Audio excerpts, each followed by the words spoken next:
ಎಲ್ಲರಿಗೂ ಶಾಹಿನ್ ಎಜುಕೇಷನ್ ಚಾನಲ್ಗೆ ಸ್ವಾಗತ. ಹೊಸದಾಗಿ ಯಾರೆಲ್ಲ ವಿಡಿಯೋ ನೋಡ್ತಾ ಇದ್ದೀರಾ ಸಬ್ಸ್ಕ್ರೈಬ್ ಮಾಡಿಕೊಂಡು ವಿಡಿಯೋನ ನೋಡಿ. ಎಲ್ಲರಿಗೂ ಗೊತ್ತಿರುವಂಥ ವಿಷಯ TET ನೋಟಿಫಿಕೇಷನ್ ಆಗಿದೆ. ಅದೇ ರೀತಿ ಆನ್ಲೈನಲ್ಲಿ ಅಪ್ಲೈ ಮಾಡೋಕ್ಕೂ ಕೂಡ ಸ್ಟಾರ್ಟ್ ಮಾಡಿದ್ದಾರೆ. ಎಲ್ಲರೂ ಕೂಡ ಅಪ್ಲೈ ಮಾಡ್ಕೊಳ್ಳಿ.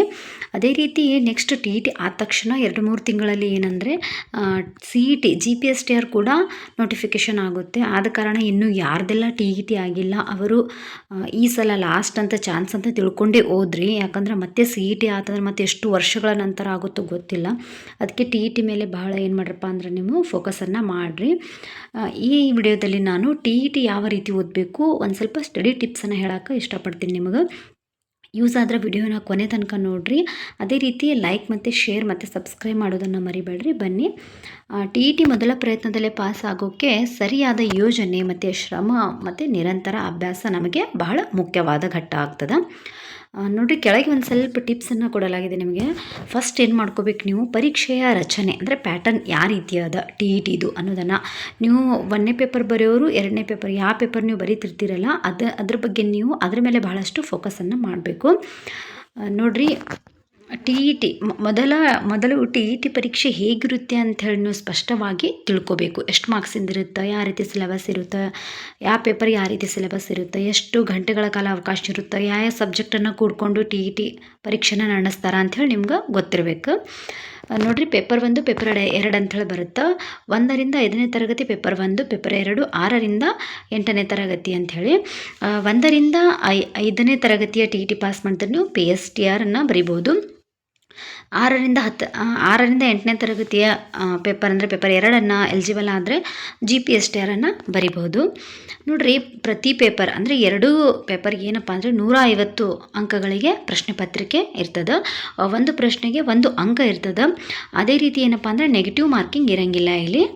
ನೆಕ್ಸ್ಟ್ ನೋಡಿರಿ, 2ನೇ ಟಿಪ್ಸ್ ಏನಪ್ಪ ಅಂದರೆ ನೀವು ಸಿಲೆಬಸನ್ನು ಚೆನ್ನಾಗಿ ಓದ್ಕೋಬೇಕು. ಫಸ್ಟ್ ಒಂದು ಸಿಲೆಬಸ್ ಕಾಪಿಯನ್ನು ತೊಗೊಂಡು ಅದನ್ನು ಮೊದಲು ಚೆಂದಾಗಿ ಒಂದು ಸಲ ಸಿಲೆಬಸನ್ನು ಓದ್ಕೋಬೇಕು. ನೀವು ಯಾವ ಸಬ್ಜೆಕ್ಟ್ಗೆ ಎಷ್ಟು ಅಂಕಗಳದು, ಅದರಲ್ಲಿ ಬರುವಂತಹ ವಿಷಯ ಯಾವುದು, ಯಾವ್ಯಾವ ಟಾಪಿಕನ್ನು ಕೊಟ್ಟಿದ್ದಾರೆ, ನಾವು ಯಾವುದನ್ನು ಓದಬೇಕು ಅಂಥೇಳಿ ನೋಡಿರಿ. ಸಿಲೆಬಸನ್ನು ಓದ ತಕ್ಷಣ ಏನು ಗೊತ್ತಾಗುತ್ತಪ್ಪ ಅಂದರೆ ಸೈಕಾಲಜಿಗೆ 30 ಅಂಕ, ಕನ್ನಡಕ್ಕೆ 30 ಅಂಕ, ಇಂಗ್ಲೀಷಕ್ಕೆ 30 ಅಂಕ. ಅದೇ ರೀತಿ ನಿಮ್ಮ ಆಪ್ಷನಲ್ ಸಬ್ಜೆಕ್ಟ್ ಯಾವುದಿರುತ್ತಲ್ಲ, ಗಣಿತ, ವಿಜ್ಞಾನ, ಸಮಾಜ ವಿಜ್ಞಾನ, ಇದಕ್ಕೆ 60 ಅಂಕ ಇರ್ತದೆ. ಆದ್ದರಿಂದ ನಾವೇನು ಮಾಡಬೇಕಪ್ಪ ಅಂದರೆ ನಮ್ಮದು ಆಪ್ಷನಲ್ ಸಬ್ಜೆಕ್ಟ್ ಯಾವುದಿರ್ತದಲ್ಲ ಅದಕ್ಕೊಂದು ಸ್ವಲ್ಪ ಹೆಚ್ಚು ಒತ್ತನ್ನು ಕೊಟ್ಟು ಆ ವಿಷಯವನ್ನು ಸಂಪೂರ್ಣವಾಗಿ ಮುಗಿಸ್ಕೊಂಡು ಅದೇ ರೀತಿ ಆ ವಿಷಯವನ್ನು ನಾವು ರಿವಿಷನ್ ಮಾಡ್ಕೊಳ್ಳೋದ್ರ ಮೂಲಕ ಇದರಲ್ಲಿ ಅತಿ ಹೆಚ್ಚು ಅಂಕಗಳನ್ನು ಗಳಿಸ್ಕೋಬೋದು. ನೆಕ್ಸ್ಟ್ ಓದಿನ ವಿಧಾನ.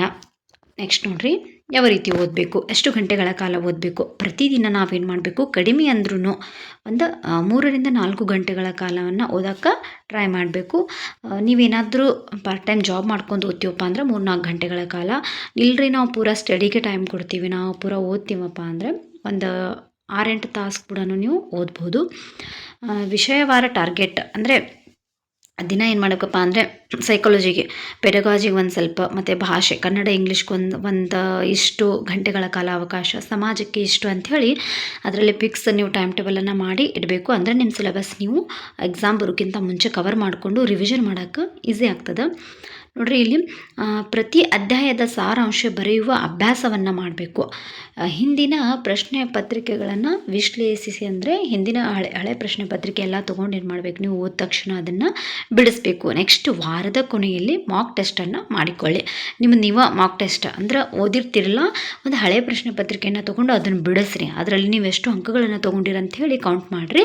ನಿಮ್ಗೆ ಗೊತ್ತಾಗುತ್ತೆ ನಾ ಎಷ್ಟು ತೊಗೋಬೋದು, ಇನ್ನೂ ಎಷ್ಟು ಓದಬೇಕು, ಏನು ಓದಿಲ್ಲ ಅಂಥೇಳಿ ಗೊತ್ತಾಗುತ್ತೆ ನಿಮ್ಗೆ. ನೆಕ್ಸ್ಟ್ ಓದಿನ ವಿಧಾನ, ಯಾವ್ಯಾವ ವಿಷಯಕ್ಕೆ ಯಾವ ರೀತಿ ಏನೇನು ಓದಬೇಕು ಅಂಥೇಳಿ. 1ನೇದ್ದು ಪೆಡಗಾಜಿ ಅಂದರೆ ಅದರಲ್ಲಿ ಸೈಕಾಲಜಿ ಬರ್ತದೆ. ಸೈಕಾಲಜಿಯಲ್ಲಿ ನಿಮಗೆ ಮಕ್ಕಳ ಮನೋವಿಜ್ಞಾನ, ಕಲಿಕೆ ವಿಧಾನಗಳು ಬರ್ತವೆ. ಮತ್ತು ನಮ್ಮ ಶಿಕ್ಷಕರ ಪಾತ್ರ ಯಾವ ರೀತಿ ಇರ್ತದೆ, ಇದನ್ನೆಲ್ಲ ಕಾನ್ಸೆಪ್ಟನ್ನು ನೀವೇನು ಮಾಡಬೇಕು, ಕ್ಲಿಯರ್ ಮಾಡ್ಕೋಬೇಕು. ಮೈಂಡ್ ಮ್ಯಾಪ್ ಮಾಡಿ ನೆನಪಿಟ್ಟುಕೊಳ್ಳೋಕೆ ನೀವೇನು ಮಾಡಬೇಕು, ಪ್ರಯತ್ನ ಪಡಬೇಕು. ನೆಕ್ಸ್ಟ್ ಕನ್ನಡ 6ರಿಂದ 10ನೇ ತರಗತಿಯ ಸರ್ಕಾರಿ ಶಾಲೆಯ ಪುಸ್ತಕಗಳನ್ನು ತಗೊಂಡು ಅದರಲ್ಲಿ ಹಿಂದೆ ಬರುವಂಥ ಗ್ರಾಮರನ್ನು ಒಂದು ಸಲ ಚೆಂದಾಗಿ ಓದ್ರಿ. ಎಲ್ಲ ನುಡಿಗಟ್ಟುಗಳು, ಕವಿ ಲೇಖಕರು ಸಿಲೆಬಸ್ ನೋಡಿರಿ ಅದರೊಳಗೆ ಯಾವ್ಯಾವ ನಿಮ್ಗೆ ಗ್ರಾಮರ್ ಪಾರ್ಟನ್ನು ಕೊಟ್ಟಾರಲ್ಲ ಅದನ್ನು ಸರ್ಕಾರಿ ಪುಸ್ತಕದೊಳಗಿಂದ ಓದ್ರಿ. ಯಾಕಂದ್ರೆ ಡೈರೆಕ್ಟ್ ಆ ಪುಸ್ತಕದಲ್ಲಿಂದ ತೊಗೊಂಬಂದು ಪ್ರಶ್ನೆಗಳನ್ನು ಎಕ್ಸಾಮಲ್ಲಿ ಕೇಳಿದ ಭಾಳಷ್ಟು ಉದಾಹರಣೆಗಳದು. ನೆಕ್ಸ್ಟ್ ಇಂಗ್ಲೀಷು ಕೂಡ ಅದೇ ರೀತಿ 6ರಿಂದ 10ನೇ ತರಗತಿಯ ಇಂಗ್ಲೀಷ್ ಪುಸ್ತಕಗಳನ್ನು ತೊಗೊಂಡು ಅದರಲ್ಲಿ ಹಿಂದೆ ಬರುವಂಥ ಗ್ರಾಮರ್ ಪಾರ್ಟನ್ನು ಒಂದು ಸ್ವಲ್ಪ ಬಿಡಿಸ್ಕೊರಿ. ನೆಕ್ಸ್ಟ್ ಸಮಾಜ ವಿಜ್ಞಾನಕ್ಕೆ ನಾನು ಹೇಳ್ತಾ ಇರೋದು 6ರಿಂದ 10ನೇ ತರಗತಿಯ ಪಠ್ಯ ಪುಸ್ತಕಗಳನ್ನು ನೀವು ಎಷ್ಟು ಸಲ ಓದಿದ್ರೂ ಕಡಿಮೆನೇ ಅನ್ನಿಸ್ತದೆ. ಒಂದು ಕಡಿಮೆ ಅಂದ್ರೆ ಒಂದು 5-6 ಸಲ ಏನಪ್ಪ ಅಂದ್ರೆ ನೀವು ರಿವಿಷನ್ ಮಾಡ್ಕೋರಿ. ಯಾಕಂದ್ರೆ ಎಲಿಜಿಬಲ್ ಆಗ್ತೀರಿ, ಅತಿ ಹೆಚ್ಚು ಅಂಕಗಳನ್ನು ಗಳಿಸಿದ್ರೆ ನಿಮಗೆ ಮುಂದೆ GPSTR ಪರೀಕ್ಷೆಯಲ್ಲಿ ಭಾಳ ಯೂಸ್ ಆಗುತ್ತೆ. ಆದ್ದರಿಂದ ನೀವು ಸಮಾಜ ವಿಜ್ಞಾನಕ್ಕೆ ಭಾಳಷ್ಟು ಒತ್ತು ಕೊಡೋದ್ರ ಮೂಲಕ 60ಕ್ಕೆ ಇಲ್ಲಿ 55 ಅಂಕಗಳನ್ನು ಪಡ್ಯೋಕ್ಕೆ ನೀವು ಟ್ರೈ ಮಾಡಿರಿ. ನೆಕ್ಸ್ಟ್ ಏನಪ್ಪ ಅಂದ್ರೆ ರಿವಿಷನ್ ಪ್ಲಸ್ ಪ್ರಾಕ್ಟೀಸ್ ಯಾವ ರೀತಿ ಮಾಡಬೇಕು. ದಿನಕ್ಕೆ 15ರಿಂದ 20 MCQ ಅಭ್ಯಾಸ ಮಾಡಿ. ಅಂದರೆ ದಿನಕ್ಕೆ ಒಂದು 15-20 ಪ್ರಶ್ನೆಗಳನ್ನು ಬಿಡಿಸ್ಬೇಕು. ನೀವು ವಾರಕ್ಕೊಮ್ಮೆ ಮಾದರಿ ಪ್ರಶ್ನೆ ಪತ್ರಿಕೆಯನ್ನು ಅಟೆಂಪ್ಟ್ ಮಾಡಬೇಕು. ತಪ್ಪುಗಳು ಎಲ್ಲಿ ಆಗುತ್ತವೆ ಅಂತ ನಾವು ತಿಳ್ಕೊಂಡು ಅದೇ ಭಾಗಕ್ಕೆ ನಾವು ಅತಿ ಹೆಚ್ಚು ಟೈಮನ್ನು ಕೊಡಬೇಕು. ಒಂದು ಮೋಟಿವೇಶನ್ ಏನಪ್ಪ ಅಂದರೆ ನನ್ನ ಮೊದಲ ಪ್ರಯತ್ನವೇ ಯಶಸ್ವಿ ಆಗುತ್ತೆ ಅಂತ ನಂಬಿಕೆ ಇರಲಿ. ನಾವು ಈ ಸಲ ಫಸ್ಟ್ ಬರೆಯಾಕತ್ತೀನಿ, ನಂದು ಈ ಸಲ ಆಗುತ್ತೆ ಅಂಥೇಳಿ ನಮ್ಮೇಲೆ ನಮಗೆ ನಂಬಿಕೆ ಇರಬೇಕು. ಅದೇ ರೀತಿ ಯಾರೆಲ್ಲ ಒಂದು 2-3 ಸಲ ಬರ್ದೀವಿ ಅಂದರೂ ನಮ್ಮದು 1 ಮಾರ್ಕ್ಸಲ್ಲಿ 2 ಮಾರ್ಕ್ಸಲ್ಲಿ ಹೋಗ್ತಾ ಇದೆ ಅನ್ನೋರು ಕೂಡ ನೀವು ಟೆನ್ಷನ್ ತೊಗೊಳಕ್ಕೆ ಹೋಗಬೇಡ್ರಿ. ಈ ಸಲ ನೀವೇನು ಮಾಡಿರಿ, ಒಂದು ಸ್ವಲ್ಪ ಎಫರ್ಟ್ ಒಂದು ಸ್ವಲ್ಪ ಹೆಚ್ಚು ಹಾಕಿ ಜಸ್ಟ್ ಎಲಿಜಿಬಲ್ ಯಾರು, ಯಾಕಪ್ಪ ಅಂದ್ರೆ GPSTRಕ್ಕೆ ನೀವು ಎಲಿಜಿಬಲ್ ಆಗ್ತೀರಿ ಬರೆಯೋಕೆ. ದಿನದ ಟಾರ್ಗೆಟ್ ಪೂರ್ಣ ಮಾಡಿದಾಗ ಸ್ವಲ್ಪ ವಿಶ್ರಾಂತಿ ಕೊಡಿ. ಅಂದರೆ ಒಂದು ದಿನದಲ್ಲಿ ಎಷ್ಟು ಗಂಟೆಗಳ ಕಾಲ ಓದಬೇಕಂಥೇಳಿ ಮೈಂಡಲ್ಲಿ ಫಿಕ್ಸ್ ಮಾಡ್ಕೊಂಡಿರ್ತೀರಲ್ಲ, ಆ ಸಮಯ ಆದ ತಕ್ಷಣವೇ ನೀವೇನು ಮಾಡಬೇಕು, ನಿಮ್ಮ ಮೆದುಳಿಗೆ ನಿಮ್ಮ ದೇಹಕ್ಕೆ ಏನಪ್ಪ ಅಂದರೆ ಒಂದು ಸ್ವಲ್ಪ ವಿಶ್ರಾಂತಿಯನ್ನು ಕೊಡ್ರಿ. ಒಂದು ಸ್ವಲ್ಪ ಎಕ್ಸ್ಟ್ರಾ ಟಿಪ್ಸ್ ಏನಪ್ಪ ಅಂದರೆ ನೀವು ಬುಕ್ ಓದುವಾಗ ಒಂದು ಸ್ವಲ್ಪ ಬಣ್ಣದ ನೋಟ್ಸನ್ನು ಮಾಡಿರಿ. ಅಂದ್ರೆ ಒಂದು ಸ್ವಲ್ಪ ಮಾರ್ಕರನ್ನು ಯೂಸ್ ಮಾಡಿ, ಅಲ್ಲಿ ಬಣ್ಣದ ಮಾರ್ಕರನ್ನು ಯೂಸ್ ಮಾಡಿ ನೋಟ್ಸ್ ಮಾಡಿರಿ. ಅಂದರೆ ಹೈಲೈಟರ್ ಯೂಸ್ ಮಾಡ್ತಿರಲ್ಲ ಅದನ್ನು ಯೂಸ್ ಮಾಡಿರಿ. ಗುಂಪಿನಲ್ಲಿ ಓದಿದರೆ ಚರ್ಚೆ ಮೂಲಕ ಕಾನ್ಸೆಪ್ಟ್ ಏನಾಗುತ್ತಪ್ಪ ಅಂದರೆ ಕ್ಲಿಯರ್ ಆಗುತ್ತೆ. ನಿಮ್ಮ ಫ್ರೆಂಡ್ಸ್ ಯಾರ ಇದ್ದರೆ ಪ್ರಿಪೇರ್ ಮಾಡ್ತಾಯಿದ್ರೆ ನಿಮ್ಮ ಜೋಡಿ ಅವ್ರನ್ನ ತೊಗೊಂಡು ನೀವು ಗುಂಪು ಚರ್ಚೆ ಮಾಡಿ ನೆನ್ಪಿಟ್ಕೋಬಹುದು.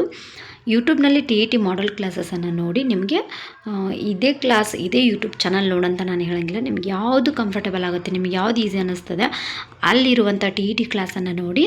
ನಿಮಗೆ ಯಾವ ಕಾನ್ಸೆಪ್ಟ್ ಕ್ಲಿಯರ್ ಇರಲ್ಲ ಅದನ್ನು ಕ್ಲಿಯರ್ ಮಾಡ್ಕೊಳ್ಳಿ. ನೆಕ್ಸ್ಟ್ ಹಳೆ ಪ್ರಶ್ನೆ ಪತ್ರಿಕೆ ಅಂದರೆ 5 ವರ್ಷದ ಹಳೆ ಪ್ರಶ್ನೆ ಪತ್ರಿಕೆಯನ್ನು ತೊಗೊಂಡು ಓದೋಕ್ಕೆ ಸ್ಟಾರ್ಟ್ ಮಾಡಿರಿ. ಎಲ್ಲರಿಗೂ ಆಲ್ ದ ಬೆಸ್ಟ್, ಎಲ್ಲರಿಗೂ ಒಳ್ಳೆಯದಾಗಲಿ. ಮೊದಲ ಪ್ರಯತ್ನದಲ್ಲೇ TET ಪಾಸ್ ಆಗೋಕ್ಕೆ ಟ್ರೈ ಮಾಡಿರಿ. ಎಲ್ಲರಿಗೂ ಆಲ್ ದ ಬೆಸ್ಟ್, ಎಲ್ಲರಿಗೂ ಥ್ಯಾಂಕ್ ಯು.